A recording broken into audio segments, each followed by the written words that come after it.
Welcome to Luca is a Billionaire, where the only thing I invest in is your answers. In this video, I will show you how to make a helicopter landing pad in Minecraft. First, find a spacious, flat area in your world. A good starting size is a 20 by 20 block square, providing ample space for most aircraft. Next, gather your primary building materials.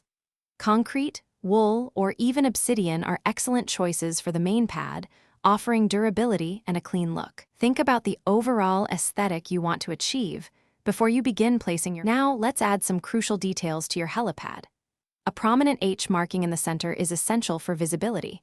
Use a contrasting block color like white concrete on a gray pad. For nighttime operations, illuminate the perimeter with glowstone, sea lanterns, or even redstone lamps, spaced every 2 or 3 blocks. Finally, consider building a low safety barrier, perhaps 2 blocks high, around the edge to prevent accidental falls and enhance realism. Once your design is perfect, it's time to prepare it for printing.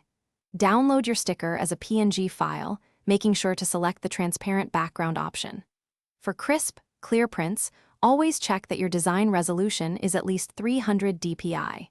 To save on materials, arrange multiple stickers on a single print sheet.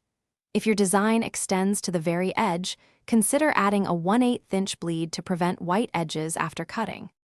Finally, it's time for the finishing touches and a thorough test. Make sure the areas surrounding your helipad are clear, allowing for unobstructed approach and departure paths for any incoming or outgoing aircraft. If you're using a helicopter mod, take it for a spin to test the pad's functionality. In creative mode, simply fly around to assess the design. Add decorative elements like flags, signs, or even a small waiting area to complete your impressive build. Thanks for watching and please subscribe. It's the best investment you'll ever make.